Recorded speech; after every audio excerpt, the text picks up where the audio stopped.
que Deus toque o teu coração. É uma questão séria ouvir a verdade e deixar ela escapar. Isso é sério. É como alguém disse: o teu sangue das minhas mãos, eu estou livre. Ok? Muitas vezes nós ouvimos a verdade e não damos importância. Aquilo não mexe, a gente não dá valor e a gente não gasta tempo com aquilo. Ah, não tenho tempo, eu corro muito, eu tenho muitas coisas, sei lá. A desculpa não interessa, porque no tribunal de Cristo queima tudo. Mas aquele que prega o Evangelho, ele tem que entregar a mensagem, não interessa se tem gente ouvindo ou não.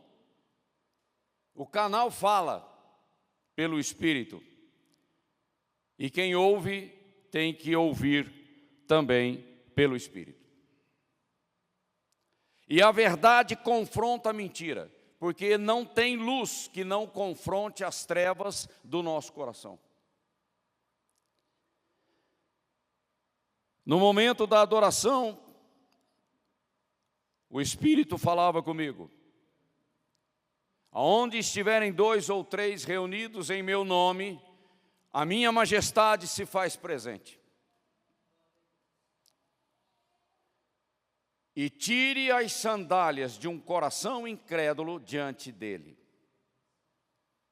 porque o ambiente é santo pela presença da sua majestade. Diante disso, a gente só chora.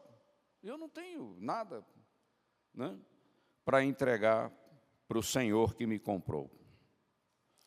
Amém, mas vamos lá. Hoje nós vamos trazer vários aspectos da questão da vinda do Senhor. E eu peço a Stephanie que esteja liberando o primeiro slide, só para contextualizar qual é a nossa mensagem. Falando a respeito da segunda vinda de Cristo, ainda dentro da série O Evangelho de Cristo, nós já é o último domingo do mês de setembro, outubro já é outra coisa, não sei se vai continuar a mesma série. E quando nós falamos da segunda vinda de Cristo, eu tenho que me lembrar de uma coisa: expectativa e compromisso do crente salvo neste tempo da minha existência. Depois da minha morte, que fruto? O tempo de frutificar é agora, é hoje. Por isso que em Hebreus está escrito: hoje, se ouvirdes a minha voz, não endureçais o coração, para que você não pereça pelo caminho e fique no deserto. É assim que funciona. Então a gente tem que ter essa consciência de responsabilidade. A responsabilidade é responder àquilo que você está ouvindo, àquilo que o Espírito está falando.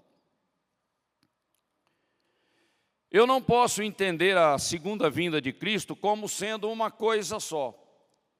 O primeiro erro que é cometido é esse. Porque se você voltar lá para o Velho Testamento, quando os profetas profetizaram a vinda de Cristo, eles profetizaram camadas. Como é que eu posso ter um servo sofredor e ao mesmo tempo um rei cujo reino permanecerá para sempre? São duas coisas. Mas eles não tinham a revelação, mas eles profetizaram, porque o Espírito já passava a mensagem. Então a vinda de Cristo desde o Velho Testamento, ela é em dupla camada. Ele virá 2 vezes. A primeira vinda como Cordeiro de Deus que tira o pecado do mundo, isso ele já fez. E uma segunda vinda, visível em poder e grande glória, para reinar sobre as nações, a partir de Jerusalém, em Eretz Israel. Se você não entender essas coisas, aí o pós-tribulacionismo, o meso, o pré-ira e todas essas bobagens que estão circulando pela igreja vão te confundir. Ok? Então a gente tem que ter clareza de entendimento quando se estuda escatologia. Se você não tem uma visão clara do timeline da profecia, você se perde na missão e na teologia. É o que nós temos visto ao longo da história da igreja. Eu tenho dito que Deus trabalha com grupos, não adianta querer misturar tudo numa mesma coisa, porque não funciona. A teologia reformada, do ponto de vista escatológico, ela é totalmente furada. Eu não vou nem perder meu tempo com esse tipo de coisa. Como se Deus estivesse trabalhando um povo que vai desembocar na igreja. Deus trabalha com grupos e para cada grupo Ele tem um propósito. Senão eu vou cair aí no amilenismo, no pós-milenismo, no pré-milenismo histórico e eu vou ficar confuso. E o diabo leva vantagem quando você não presta atenção nessas coisas. Tá bom? Aqui a gente tem que falar claramente as coisas sem ficar dando voltas, com medo de ofender alguém. Eu não tenho medo de ofender ninguém. Deus me chamou para pregar isso e é isso que eu vou pregar. E desde a minha conversão, em 1989, Deus já me levou para o pré-milenismo e para o pré-tribulacionismo. Eu nem sabia o que era isso, mas foi isso que Ele colocou na minha vida. E eu honro aquilo que Deus fez comigo. Ok? Então a gente tem que prestar atenção nessas coisas. Eu acho interessante, porque desde o início, Valdiva, Deus me levou para a palavra da fé. Aquilo que Kenneth Reagan estava ministrando, Deus me levou para o pré-milenismo e para o pré-tribulacionismo, e assim Ele foi firmando teologicamente a minha fé. E até hoje Ele tem trabalhado isso, trazendo mais e mais coisas que eu ainda não tinha maturidade para entender. Mas de uma coisa você pode estar certo: o Ney não é papagaio de pirata. Eu me recuso a ser esse tipo de coisa. Deus me chamou com inteligência e o Espírito Santo tem ampliado a minha inteligência para entender a palavra de Deus. É a dele, não é a minha, não é a do teólogo tal. Ok? Mas eu não tenho medo de confrontar gente que tem PhD em divindade. Não é a academia, é a verdade. A academia em si, ela tem o seu valor, mas ela não define a verdade. Ok? Eu estava preparando uma mensagem usando um teólogo fundamentalista, o doutor Andy Woods, aliás, é um renovado teólogo hoje, contemporâneo, dispensacionalista, e ele escreveu um livro sobre o reino, 600 páginas, e que foi traduzido para o português, acho que pela editora da Chamada da Meia-Noite. E eu estava lá desenvolvendo, o Espírito Santo falou: não, para. Eu fui mexer com outra coisa, e o Espírito Santo me trouxe outra coisa, de uma outra pessoa que eu nem estava pensando, e ele escrevendo sobre o reino. Ele falou: olha, não vamos trabalhar de forma dogmática a questão do reino, porque a pastora acabou de falar, um reino espiritual. O fundamentalista, o dispensacionalista dogmático, conservador, ele tem resistência quanto a isso. E o Espírito já falou: calma, não é assim, porque o reino sempre existiu. Ok? Eu sou soberano, eu reino eternamente. Só que para cada dispensação eu vou desenvolvendo o projeto final, que é o estado eterno, quando Deus será tudo em todos. Ali não tem igreja, não tem Israel, não tem mais nada. Tem todo mundo, está todo mundo lá. Mas Deus é tudo em todos. Pronto, acabou. Então o doutor, que é outro também, David Reagan, que é um outro pastor americano, ele falou, não, a gente tem que ter calma. Porque Deus começou um trabalho com a igreja, é algo extraordinário, não tem como negar isso. Agora, Deus também vai trabalhar com Israel? Claro que vai, Ele já está trabalhando com Israel. Deus trabalha, Ele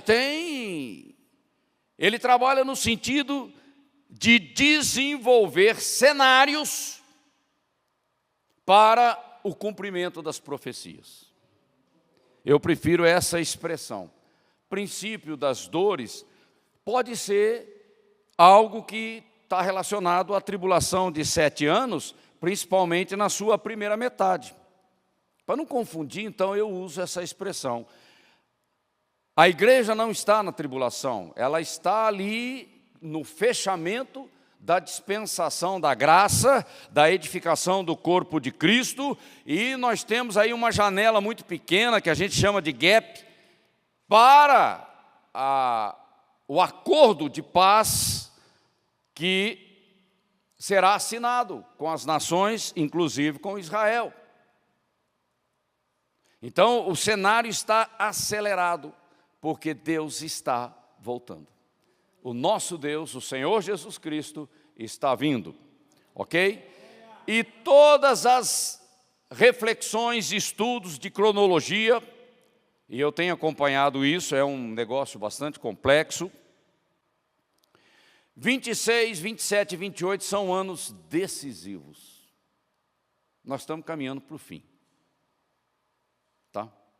Então, pondere isso no teu coração para o que você vai fazer da tua vida. O que você está fazendo? Não é? Eu tenho dito, simplifique a tua vida. Por quê? Porque o Senhor está voltando e você está com muitos sonhos e muitas coisas que vão ficar para trás. E o que nós devemos fazer, que é uma vida de santidade, de serviço a Deus, fica para as calendas. Mas eu estou construindo, eu estou comprando, eu estou vendendo, eu estou ganhando dinheiro, eu estou fazendo isso, eu estou fazendo aquilo, e tudo isso vai ficar para trás. Então pondere essas coisas, porque nós estamos,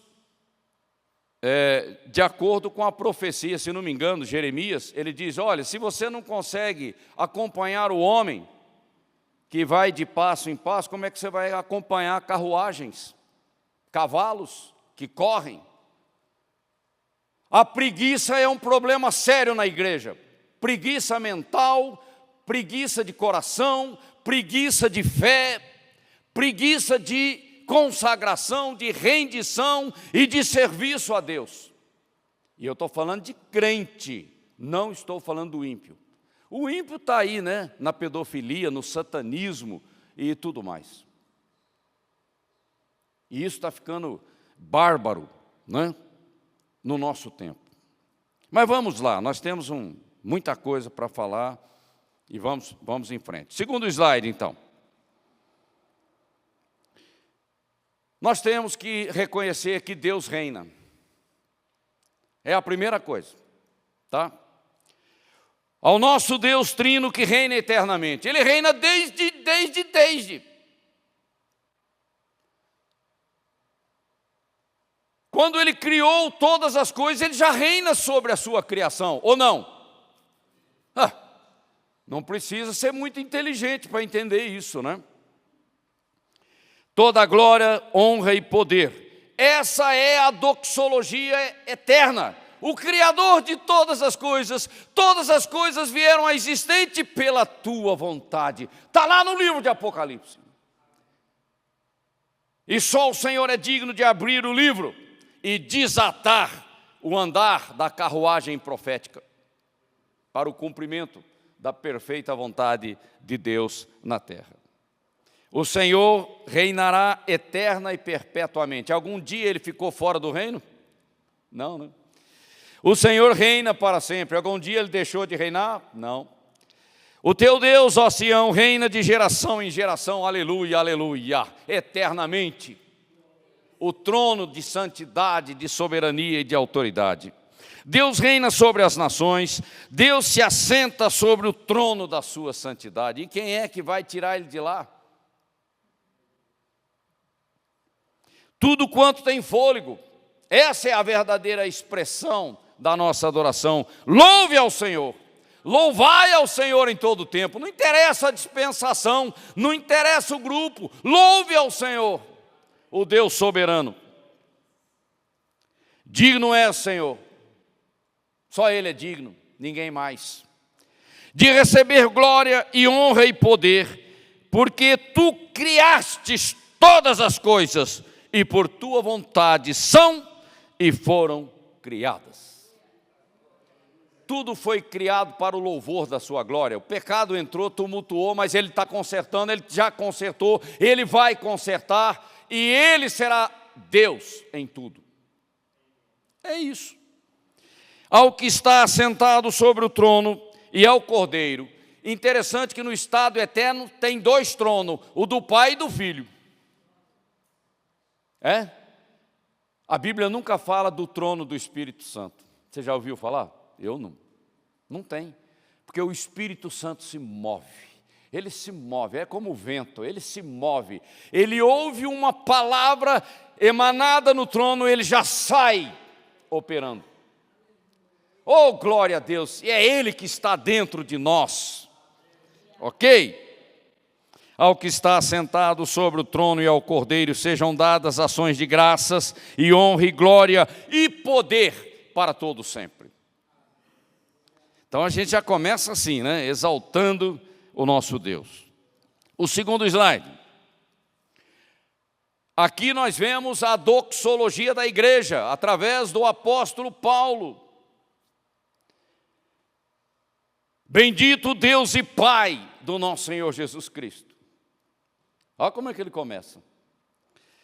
O qual nos abençoou com todas as bênçãos espirituais nos lugares celestiais em Cristo. Oh, meu Deus, isso é que é teólogo, né? Descobrindo-nos o mistério da sua vontade perfeita, segundo o seu beneplácito, a sua bondade, que propusera em si mesmo, de tornar a congregar em Cristo todas as coisas, na dispensação da plenitude dos tempos, tanto as que estão nos céus, como as que estão na terra. Tudo para o louvor da glória daquele que é digno. Aliás, todas as coisas foram criadas por Ele, pelo poder da sua palavra. E todas são sustentadas pelo poder da sua palavra. E todas serão para a sua glória. São e serão. Nele digo, em quem também fomos feitos herança, havendo sido predestinados conforme o propósito daquele que faz todas as coisas segundo o conselho da sua vontade. Ok? Não confunda predestinados com a bobagem calvinista de pré-ordenamento para a salvação. Tá? Eu já mato logo, que é para não perder tempo com essas coisas. Com o fim de sermos predestinados com um fim, com um propósito para algo, com o fim de sermos para o louvor da sua glória. Para isso nós fomos predestinados, nascidos de novo. Nós, os que primeiros esperamos em Cristo, mas virá outros grupos, como Israel, as nações e os mártires da grande tribulação, em quem também vós estáis, depois que ouvistes a palavra da verdade. Tem que pregar o evangelho, a pregação da fé, o evangelho da nossa salvação, a graça salvadora de Deus, e tendo nele também crido. Tem que crer, senão você não entra, você não vê e não entra. Fostes selados com o Espírito Santo da promessa. E na adoração, o Senhor falava: você é meu. Eu coloquei o meu nome, a minha majestade sobre você, no teu espírito. Você é meu. Pronto. Acabou, Ney não tem mais o que falar. Não é? Comprados. E na eternidade, você vai ter um nome cravado na sua testa, o nome de Deus. Não vai ser a marca da besta, não. É a marca de Deus em você, dizendo, propriedade exclusiva do Deus eterno, por toda a eternidade. Eu não sou escravo, eu sou filho, eu sou do reino. Caramba, né? A gente... E às vezes pode ser um nome que só ele conhece, né? Não sei, aí teríamos que prestar um pouco de atenção no que está escrito. E tendo nele também crido, fostes selados com o Espírito Santo da promessa, o qual é o penhor, a garantia da vossa herança, para a redenção da possessão adquirida. Ele comprou você com o sangue derramado na cruz, quando você creu, para o louvor da sua glória. Todos os grupos serão para o louvor da glória daquele que reina eternamente. Ok? Muito bem, vamos para o outro slide.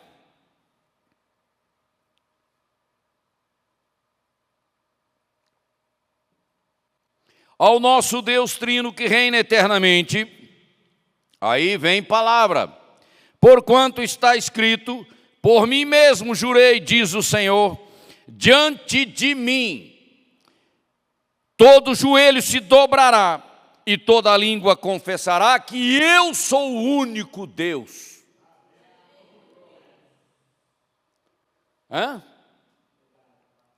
Não é? Se não for no tribunal de Cristo, vai ser no trono branco. A opção está durante a vida de cada um. E quando todas as coisas lhe estiverem sujeitas, falando do Filho, então também o mesmo Filho, o Senhor Jesus Cristo, se sujeitará àquele, o Deus Pai, que todas as coisas lhe sujeitou, para que Deus seja tudo em todos. Um só Deus, um só Senhor, um só Espírito, uma só salvação, um só Evangelho, uma só fé, uma só Nova Jerusalém e assim por diante. Eu não consigo entender a humildade do nosso Senhor. Eu não consigo. Eu não tenho inteligência para isso. É algo, para nós humanos, inimaginável. Ele nos amou tanto, que Ele abriu mão de tudo. É um negócio que eu não consigo entender. Né? Quem vencer, herdará todas as coisas, e eu serei o seu Deus, e ele será o meu filho. Precisa mais? Hã? E ali, nunca mais, ali é a nova Jerusalém, nós estamos falando do estado eterno, uma nova terra, um novo céu, nunca mais haverá maldição contra alguém, e nela estará o trono de Deus e do Cordeiro, e os seus servos o servirão. Como é que nós vamos servir a Deus no estado eterno? Louvando, adorando, sei lá, alguma missão que Ele der, né? Eis-me aqui, Senhor, usa-me a mim. E verão o seu rosto. Oh, glória a Deus. Num corpo glorificado, eu verei o meu Senhor como Ele está glorificado. Oh, glória! E isso vai impactar a minha vida por toda a eternidade. A majestade do Rei. E nas suas testas estará o seu nome. Olha aí, você é meu. E ali não haverá mais noite, e não necessitarão de lâmpada nem de luz do sol, porque o Senhor Deus os ilumina e reinarão para todo sempre. Aleluia! Glória a Deus! Nós cantamos, os reinos vêm e vão, mas o dele permanece para sempre. Glória a Deus. Próximo.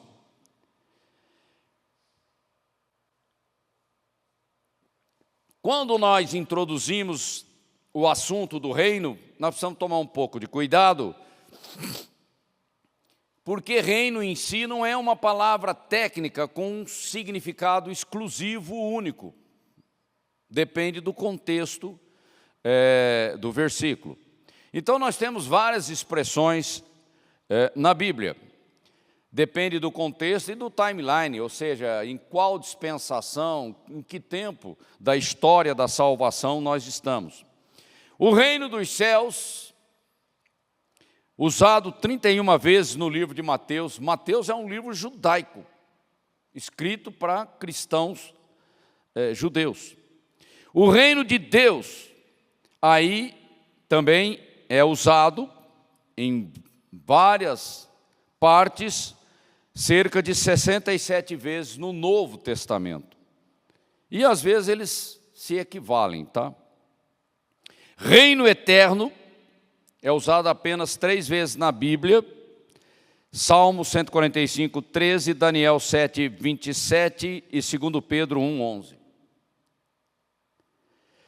Reino de Cristo, aí já aparece 15 vezes no Novo Testamento, os versículos, citei alguns versículos só. O reino do Pai, ok? Usado 7 vezes no Novo Testamento. O reino de Cristo e de Deus, uma vez, Apocalipse, que nós acabamos de ler. O evangelho do reino, relacionado aí, é usado 3 vezes no Novo Testamento. O evangelho da graça de Deus, aí é uma infinidade, né? Porque Paulo introduz esse assunto em todas as suas epístolas. O evangelho eterno que é proclamado por anjos na tribulação, está lá em Apocalipse 14, 6. Então, quando a gente fala de reino, você precisa ter um pouco de cuidado de ver o contexto e o timeline do desenvolvimento da história da salvação. Aonde você se coloca? Aquele versículo está se referindo a quem? Eu posso estar falando de reino, um reino que Deus está trabalhando desde o Antigo Testamento e vai até o estado eterno. Tá? Por isso que é preciso um pouco mais de cuidado. E a dispensação da igreja, ela é totalmente fora da curva. Essa que é a verdade. Porque se você conversa com um judeu, ele olha para o Velho Testamento. O reino para ele é aquilo que os profetas profetizaram acerca do reino. O descendente de Davi. Claro, Deus fez uma promessa para Davi. Tá? Mas a igreja sai fora da curva. Aí nós temos que estabelecer 2 coisas. Uma coisa é Jesus respondendo às perguntas dos discípulos no Monte das Oliveiras, Mateus 24, Lucas 17 e tudo mais. Ele está falando uma coisa, mas quando você chega no cenáculo, muda tudo. Esta é a aliança do meu sangue. Ele está falando com a igreja. Os discípulos ali, acho que eles não entenderam nenhuma e nem a outra. Na verdade, vem Paulo, vem João depois, trazendo o entendimento. Porque uma coisa é o Monte das Oliveiras, outra coisa é a reunião no cenáculo. São coisas diferentes. A pastora tem chamado a nossa atenção, a aliança do meu sangue, a primeira ceia que Jesus ali faz com os discípulos, estabelecendo uma troca, uma aliança. Porque apontava para a cruz. Não é? Só chamando a atenção de vocês, porque não é esse o... São 2 livros importantes que a gente tem que ler para entender a questão do reino. É o livro do Michael Vlach, também traduzido recentemente para o português, e o do Andy Woods, também já uma tradução um pouco mais, acho que um pouco antes. Tá bom? Próximo slide, porque esse não é o nosso assunto. Nós vamos só introduzindo os assuntos e eu quero ir para o fim. O timeline, que é um corte na sequência das eras do tempo da salvação, porque Deus está operando a salvação desde o jardim do Éden.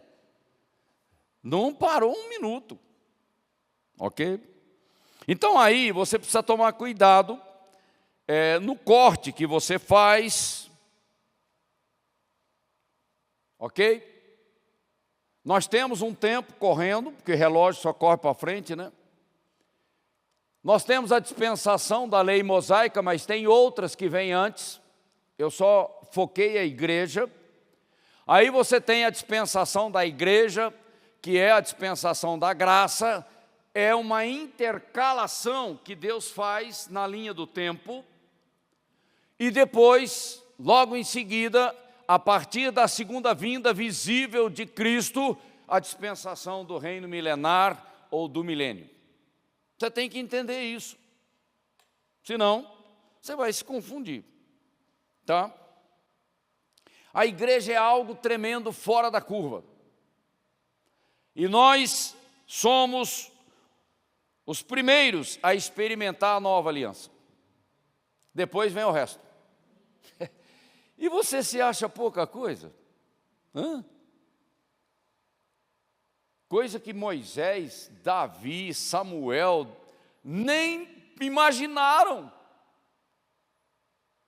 Mesmo Ana, que profetizou com o bebê, né, vendo o bebê, e outros que viram Cristo, os magos do Oriente, eles não entenderam. João Batista, o último profeta da velha aliança, ele não entendeu. Mas no cenáculo Jesus falou, essa é a aliança no meu sangue. Nem os discípulos entenderam, porque senão eles não teriam feito aquela pergunta em Atos 1. É agora que será a manifestação do reino? Gente, a partir do Pentecoste, aí eles começam a entender as coisas. Até então eles estavam assim, vai acontecer algo, está vindo algo, tem algo que vai explodir. Eles estavam assim, nessa expectativa. Aí quando chega Paulo, aí realmente vem o ensino, né? E olha, Paulo quando se converteu a caminho de Damasco, o Senhor mandou ele para casa de alguém e Ananias foi lá profetizar. A partir dali, Paulo se isolou com o Espírito Santo para reestudar o Velho Testamento. Não sei, Pérez, mas acho que é uns 3 anos que ele ficou lá, na Arábia, sozinho com o Espírito Santo. Olha a quantidade de revelação que veio. Aí quando esse homem volta, ele volta como um furacão. Não é? Que coisa tremenda, né?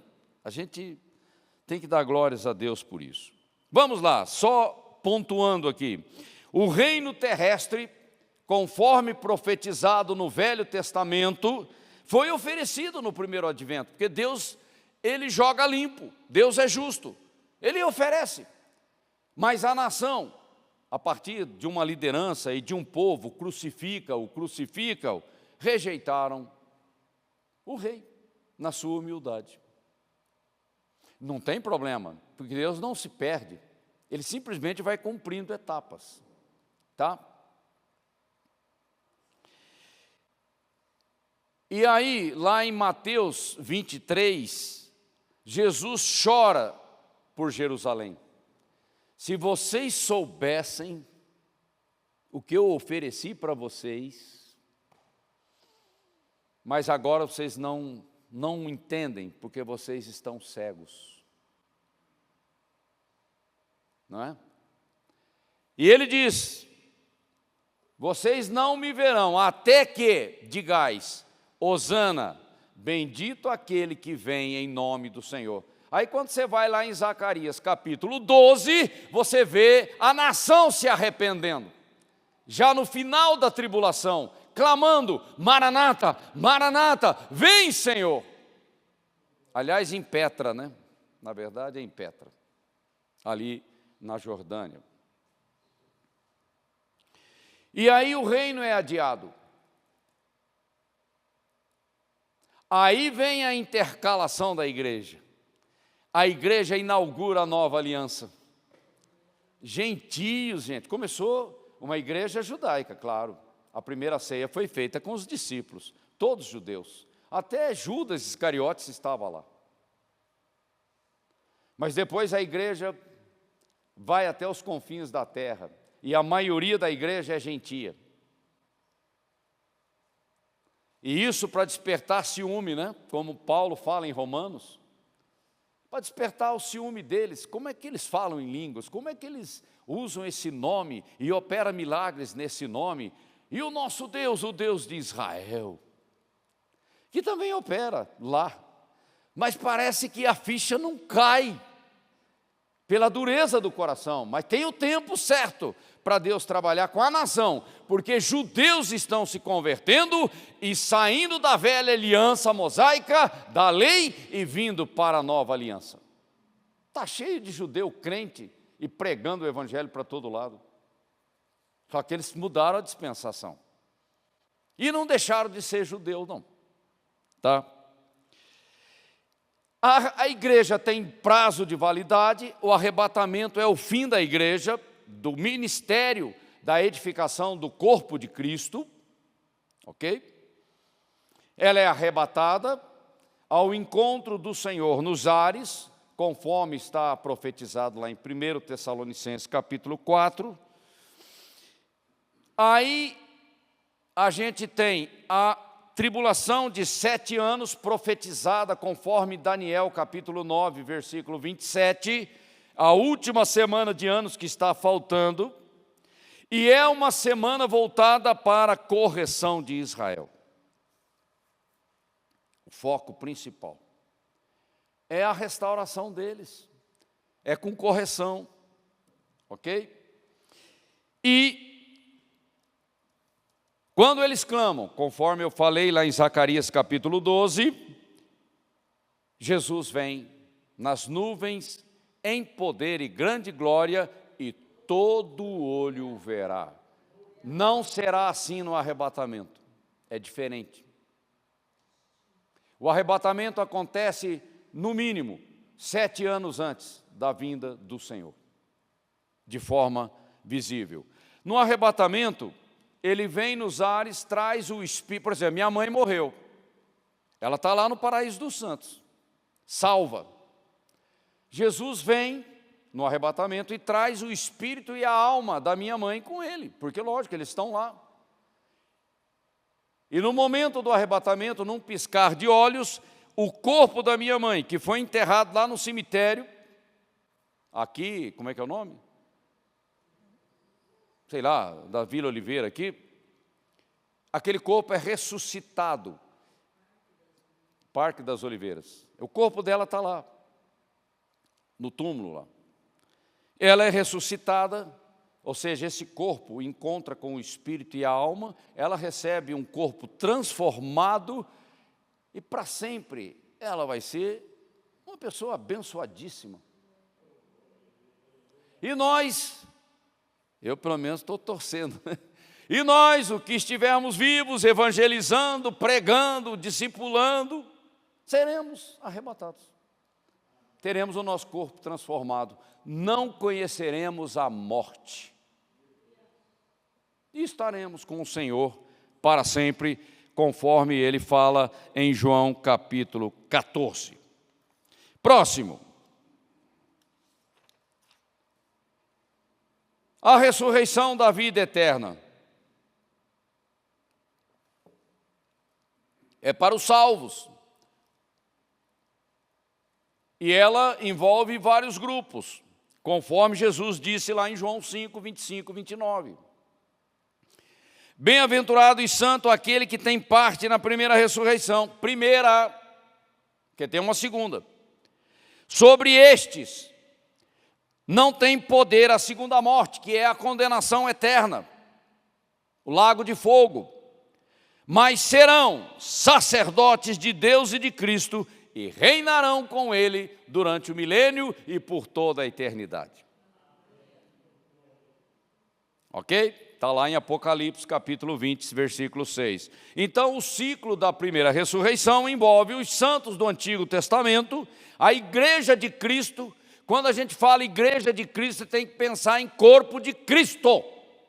Porque igreja, no sentido genérico de assembleia, de ajuntamento, não define bem do que se trata, porque isso também é usado no Velho Testamento. Mas Paulo traz a definição específica, a igreja como corpo de Cristo. Tenha a especificidade da dispensação da igreja. E nós temos também os mártires da tribulação de 7 anos, uma tribulação que virá sobre todos os moradores da terra. Uma tribulação como nunca houve e jamais haverá. Sobreviventes. A primeira vez que eu ouvi essa palavra foi a Valdiva que falou. E a gente estuda tanto escatologia, às vezes não presta atenção. Mas ela usou essa palavra e eu peguei. Os sobreviventes da tribulação, as ovelhas, ok? Entrarão no milênio com os seus corpos naturais e haverá multiplicação. São eles que vão povoar a terra no milênio. Não é a igreja. A igreja já está no corpo glorificado, seremos como os anjos, né? Que não se casam e nem se dão em casamento. Ok? São coisas diferentes. Mas alguém precisa procriar para levantar novamente as nações, porque as nações foram criadas por Deus para o louvor da sua glória. E é segundo o número dos filhos de Israel. Deus, ele não se perde, ele traz a coisa aqui na mão. Ok? Jesus Cristo em pessoa reinará sobre a terra a partir de Jerusalém. Em pessoa. E nós estaremos com ele. Você que nunca foi a Jerusalém, você vai. De um jeito ou de outro você vai. Porque a partir dali nós estaremos reinando com Cristo. O próximo. O reino adiado. Ou seja, a intercalação da igreja no timeline. E a restauração final de Israel e das nações. Aí nós vemos o lamento de Jesus ali em Mateus 23. Jerusalém, Jerusalém, que matas os profetas e apedrejas os que te são enviados. Quantas vezes quis eu ajuntar os teus filhos, e ele falando aqui como Deus, né? Quantas vezes, desde o começo. Olha só, né? Como a galinha junta os seus pintinhos debaixo das asas, e tu não quiseste. Olha que coisa terrível. Quantas vezes Deus operou maravilhas em favor de Israel, e quantas vezes eles viraram as costas. O cara vê o mar vermelho se abrir e depois vai para a idolatria? Um bezerro de ouro? Você está doido? Mas que é isso? Eis que a vossa casa, aí vem o julgamento pesado. Eis que a vossa casa vai ficar-vos deserta. Em 70 depois de Cristo, e Jerusalém foi destruída. Porque eu vos digo que desde agora, desde aquele momento que ele está falando, não me vereis mais, pessoalmente, até que tem que ter arrependimento. Sem arrependimento não tem negócio com Deus. Até que digais, bendito que vem em nome do Senhor. Ele está falando de Zacarias, o Senhor, citando a Bíblia. Não? E sobre a casa de Davi, e sobre os habitantes de Jerusalém, derramarei o Espírito da nova aliança. Ah, glória a Deus, agora chegou o tempo, chegou a hora. O Espírito de graça e de súplicas, que não tinha lá no Velho Testamento. Vinha sobre alguns, o rei, o sacerdote e o profeta. E olharão para mim. Jesus vai aparecer nas nuvens para ele visivelmente. É um encontro de família, né? Porque Jesus é da tribo de Judá. E olharão para mim, a quem crucificaram. Vão reconhecer o erro. e chorarão como quem pranteia por um filho unigênito que se perdeu. Um pai e a mãe, aquele choro, né? Aquela tristeza de coração. E chorarão amargamente por ele. Tem até o lugar em Israel onde esse encontro vai acontecer. Eu imagino quantas lágrimas serão derramadas ali sobre a terra. Como se chora amargamente pelo primogênito. Zacarias 12, 10. E Deus não se esquece das suas promessas feitas aos patriarcas. Não tem esse papo da teologia da aliança, dizendo que a igreja substituiu Israel. Substituiu coisa nenhuma, nós somos apenas outro grupo. Só isso, nada mais.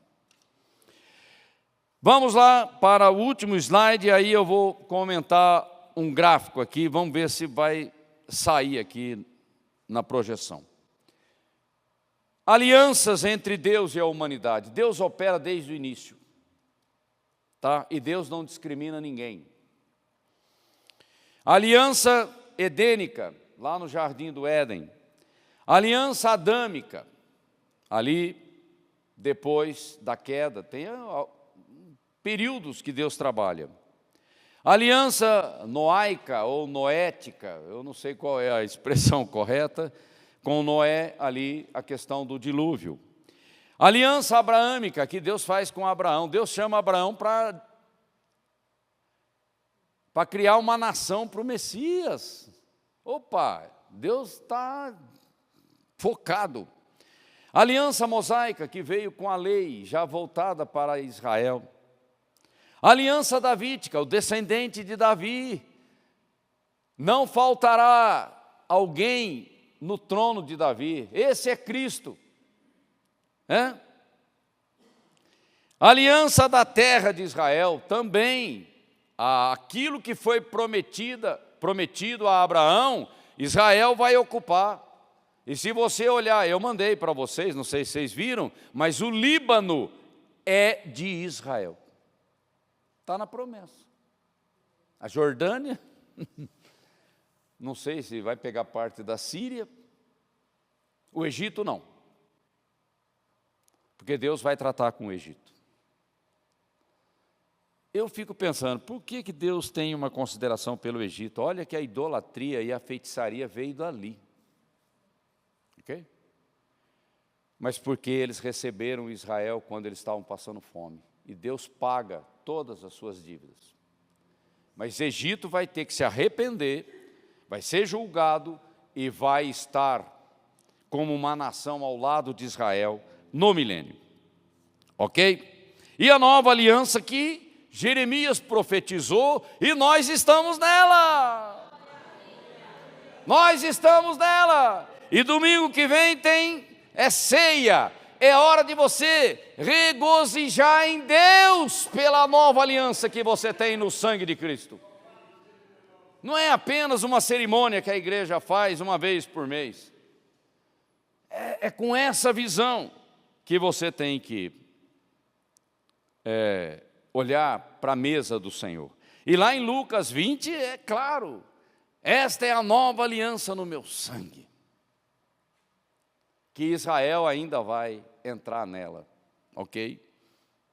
Que é a aliança do Espírito, a plenitude do Espírito, a vida de Cristo em nós.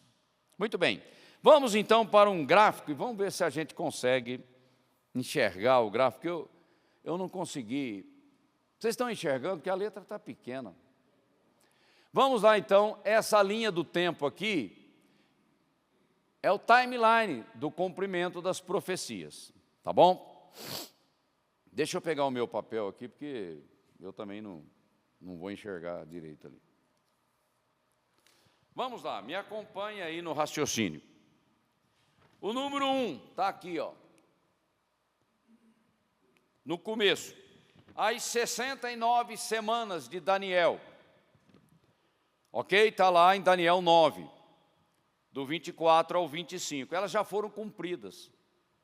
Aproximadamente aí, coisa de 483 anos que Deus já tratou com Israel, dentro desse escopo dos 490. Está faltando 7 anos.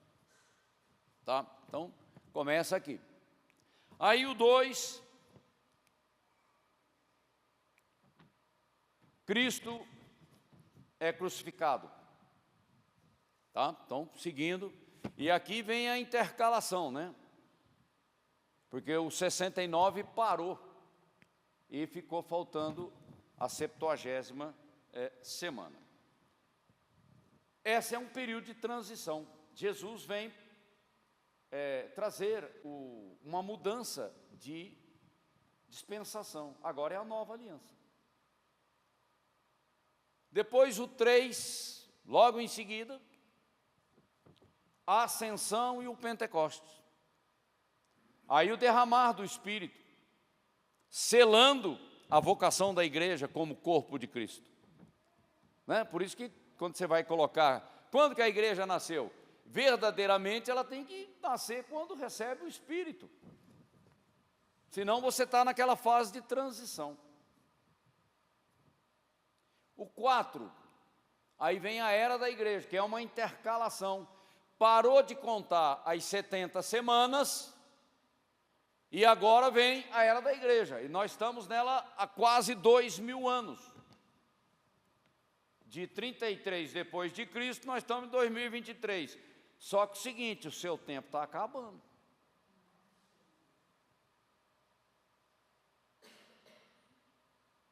Você escutou o que eu falei? É sério. E você ainda está fazendo planos para daqui 10, 20 anos?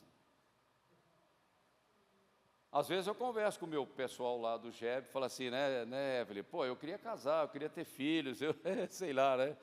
Mas a vida não para, nós somos arrebatados em vida, fazendo aquilo que nós temos que fazer. Ok? O número 5, logo aqui,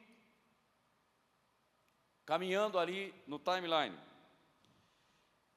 é o arrebatamento da igreja. É o primeiro grupo que vai participar da primeira ressurreição, que é um ciclo. Ok? Os mortos em Cristo ressuscitarão primeiro, por ocasião do arrebatamento da igreja. Tá? Então está aqui, ó. Tum, vai subir para cima.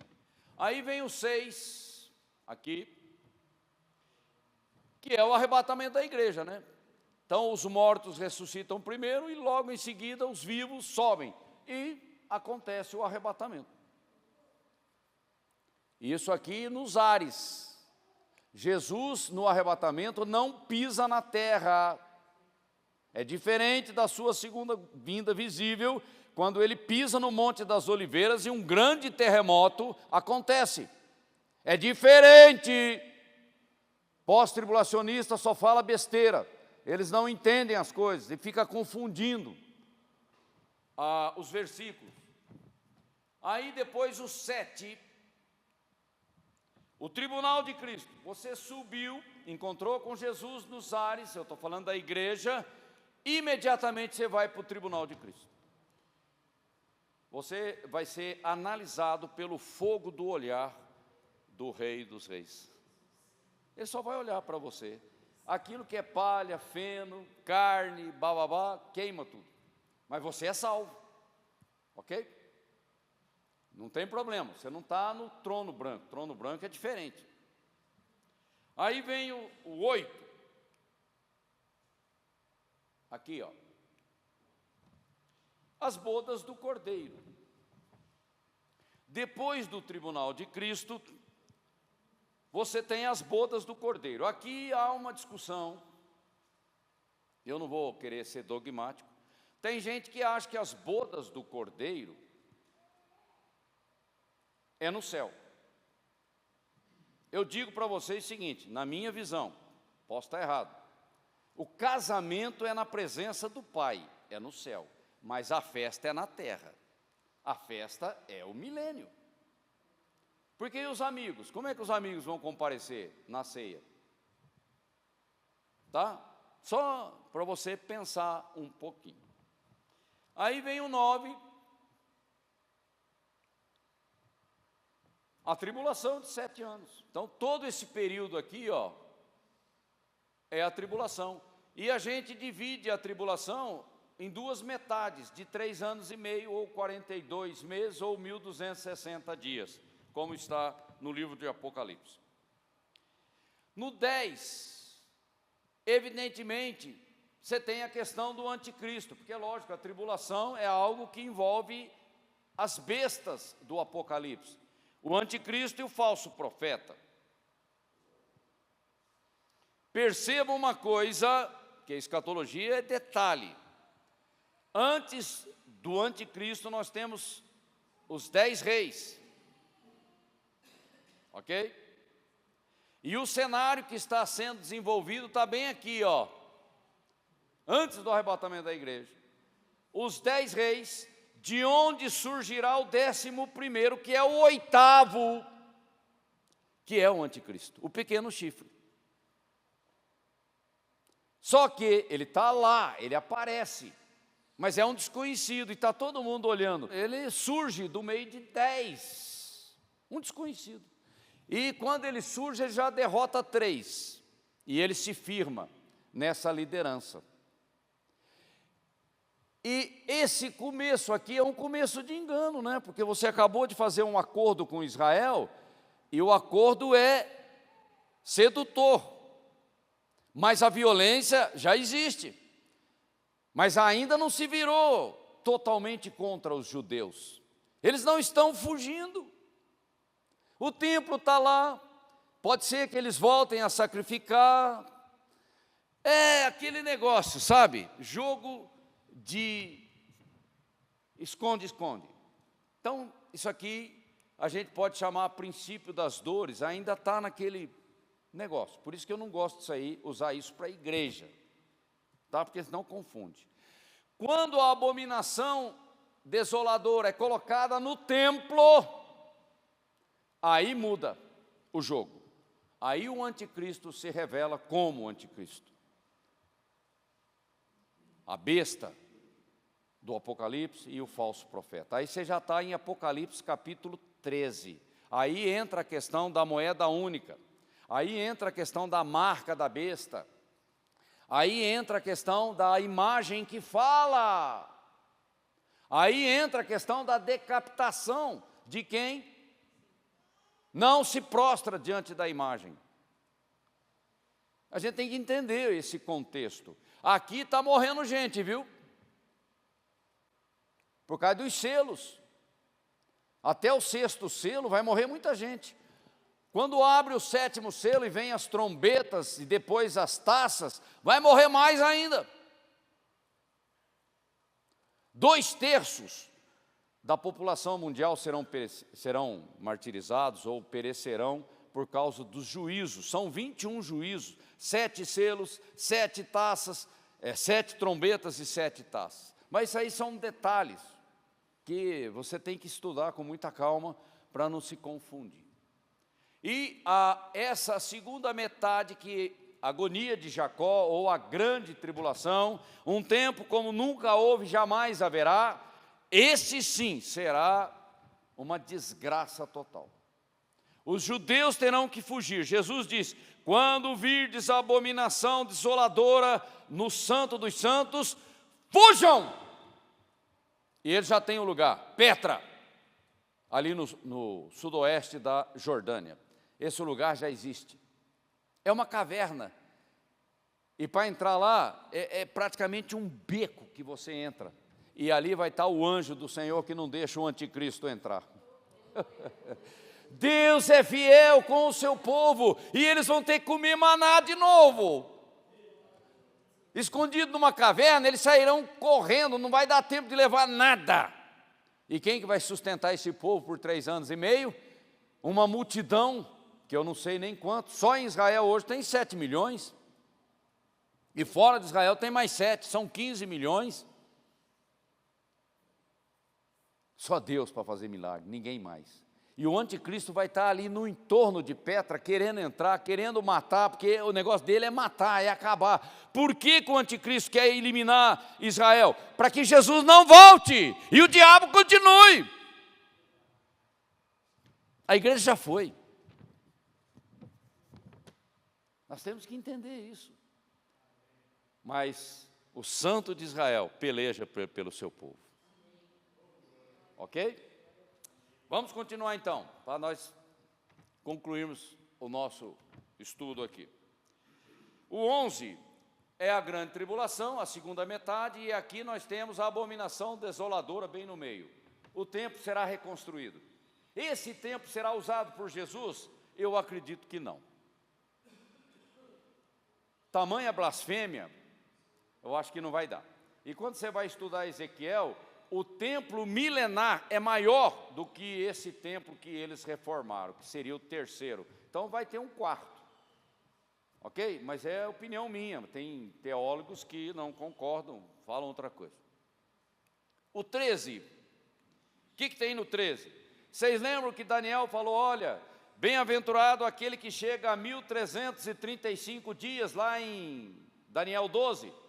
Então tem 30 mais 45, tem 75 dias, depois de 1260. Jesus está preparando o ambiente para começar o reino milenar. Então, provavelmente, nesse intervalo de 75 dias, os santos do Antigo Testamento serão ressuscitados e os mártires da grande tribulação, aqueles que morreram, mas não receberam a marca da besta, serão ressuscitados também. Vocês estão vendo como Deus trabalha? E Ele não se esquece de ninguém. E nesse tempo também, que é bem aqui, ó, nós temos Mateus 25, 31. O julgamento de ovelhas e bodes, é o julgamento das nações. Quem vai entrar e quem não vai entrar no reino milenar. Não é quem vai ser salvo. É mais específico, é o reino milenar na terra. Quem vai entrar com seu corpo natural ali no milênio. Os bodes, Jesus vai lançá-los no Hades, direto. E estarão aguardando a segunda ressurreição, depois de 1000 anos do milênio, e vão comparecer diante do trono branco. É esse o escopo do negócio. Ok? Então vamos em frente agora. O 14, o julgamento das nações, que nós acabamos de falar, então já pulamos essa parte, que é bem aqui no começo. Aí o 15, é o próprio milênio, que vai durar 1000 anos, um governo de Cristo na terra a partir de Jerusalém. Você já imaginou uma criança botar a mão num buraco cheio de cobra e as cobras não morderem a mão da criança? Esse é o milênio. Aqui, o mal aqui não existe, porque Satanás está aprisionado no abismo. Deus usou um anjo qualquer lá, eu acho que ele falou assim, você vai lá, pega essa serpente, amarra ela e leva lá para o abismo. E ele está lá, mas isso no milênio. Então, quando você olha para o pós-milenismo, para o amilenismo, para o pré-milenismo histórico, que vem com essa conversa fiada de nós vamos cristianizar o mundo, isso é papo furado. O diabo não está amarrado, ele está solto. Na verdade, nós vamos evangelizar o mundo. É diferente. Está certo? Porque senão a gente confunde as coisas. Nós vamos evangelizar, nós vamos pregar, as pessoas vão crer, vão ser salvas, outros não. E gente vai perder o arrebatamento. Mas muitos vão estar no arrebatamento. Por isso que a igreja não pode perder o foco. Se a igreja começar a ter uma visão terrena como um empreendimento, nós já perdemos a visão. A visão é espiritual, o reino é espiritual, a missão é espiritual.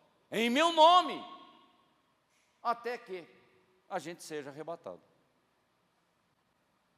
Na verdade, é no milênio que Deus vai restaurar todos os montes, montanhas e instituições e áreas de governo, porque é Ele que vai estar reinando. E Ele vai reinar como?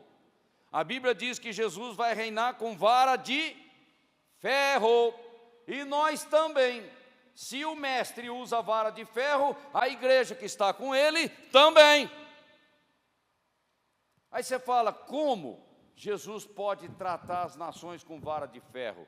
Sabe por quê? Quem entrou no milênio era ovelha, mas os filhos das ovelhas podem ser bodes. O livre-arbítrio continua. Tanto é que no final do milênio vai haver uma grande rebelião, como Gog e Magog, que é usada essa expressão, e serão queimados literalmente pelo fogo.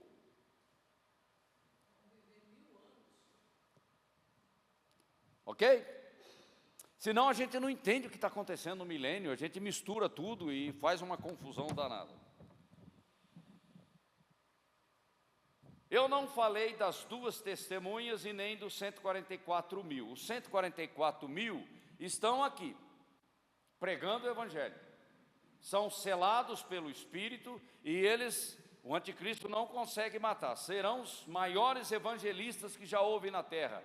Tudo jovem que nunca tocou numa mulher. Virgens. Foi Deus que estabeleceu que seja assim. E para onde eles vão? Ninguém sabe. Eles estão sempre com o Cordeiro. É as primícias de Israel para Cristo. Como nós estaremos lá também. As duas testemunhas, na minha opinião, está mais para Moisés e Elias,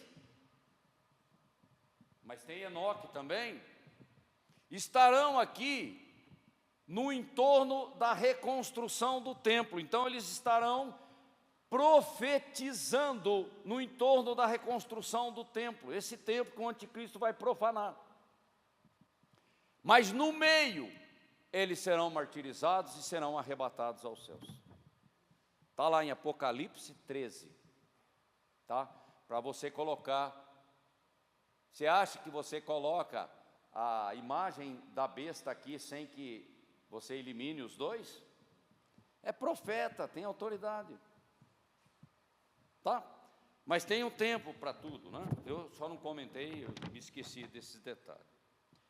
A segunda ressurreição, o 16. Aqui nós já estamos no final do milênio, Apocalipse 20, 21, por ali. E agora é o trono branco. A segunda ressurreição é a ressurreição da morte, da condenação eterna, é para incrédulos, é para ímpios. Vão ressuscitar, vão receber um corpo. Eu não sei, eu usaria o nome glorificado, porque é eternidade, não sei. E eles vão comparecer diante do trono. E serão julgados e lançados no lago de fogo. Pronto, acabou. E no 18, nós temos novo céu e nova terra.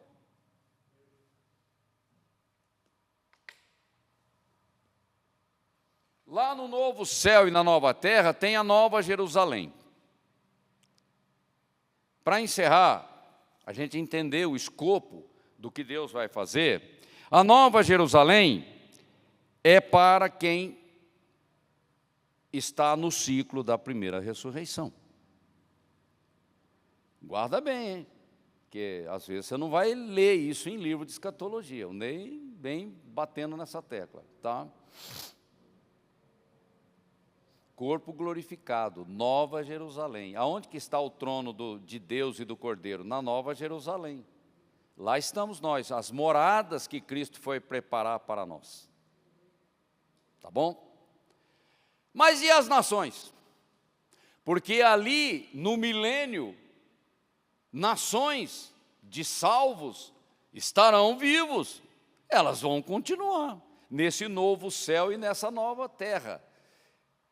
Em que tipo de corpo? Também não sei, porque também vai ser para a eternidade. Talvez vai voltar lá para a época de Adão, no jardim do Éden, só que agora com acesso à árvore da vida. Em Apocalipse não está falando do fruto e das folhas, que todo mês dá um fruto e as folhas serão para a cura. Cura de quem? De quem já tem o corpo glorificado? Claro que não.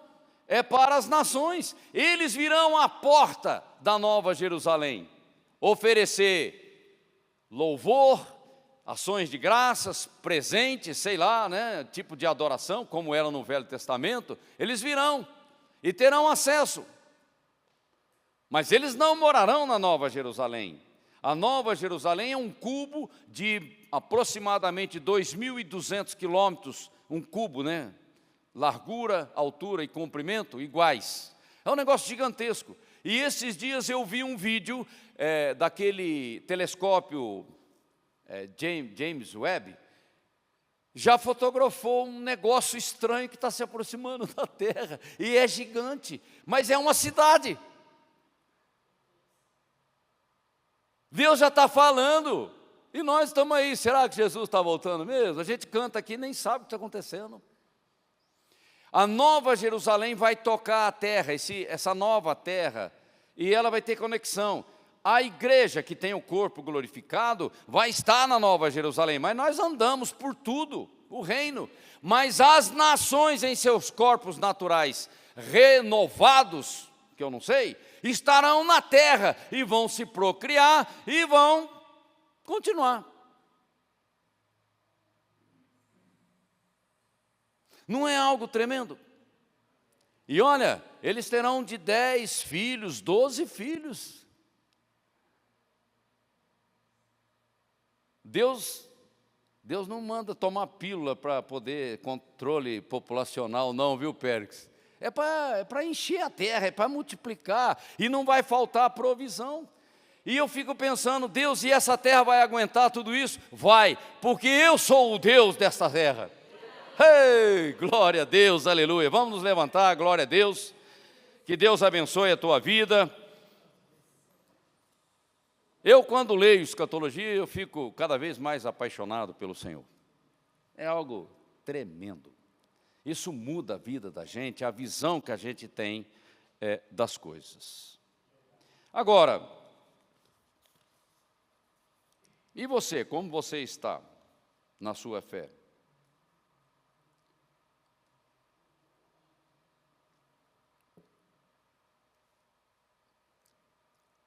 Eu coloquei, viu, Stephanie, volta o primeiro slide. O que está? Isso aí é a nossa gratidão diante do Senhor. Mas o primeiro slide. O que é isso aqui? Expectativa e compromisso do crente salvo em vida. E como é que está a sua expectativa e o seu compromisso? Hoje eu não vou na igreja porque eu estou cansado. Eu não vou na reunião de oração porque oração é coisa da pastora Valdir. Eu não frequento grupo pequeno porque... bom. Vocês estão entendendo? Jesus está voltando e nós estamos enrolando. Não dá, assim não dá. Né? Para onde está indo o meu dízimo, as minhas ofertas? Para onde está indo o meu tempo? Meu tempo é para Deus ou é para o quê? Para quem? Porque não adianta nada conhecer todo o planejamento que Deus fez se eu não dou valor. Isso é trágico para a igreja. Entende? Por que eu não frutifico? Se o fruto é para a glória de Deus. Por que eu não consigo evangelizar ninguém? Por que eu não consigo curar uma gripe? Por que Deus não me usa? Aí a gente começa a questionar Deus, quando na verdade nós deveríamos estar questionando a nós mesmos. Não é? Por que eu sou tão resistente? Por que eu não consigo amar o meu irmão, que é diferente de mim? Alguma coisa não está legal dentro de mim, da minha vida. Por que eu desconfio das pessoas? Por que eu fico com o pé atrás? Por que eu não consigo atos de bondade? Eu não consigo.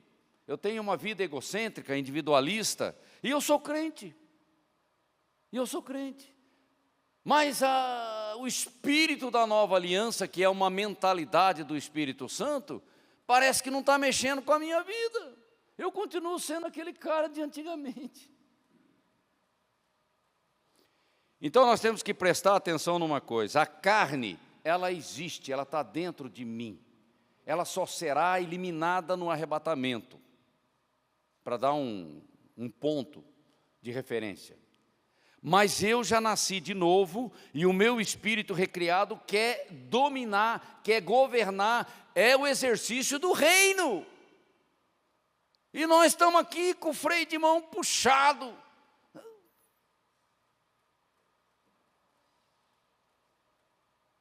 Então, o velho homem tem que morrer. Se ele não morrer, o novo não brota, ele não floresce, ele não frutifica.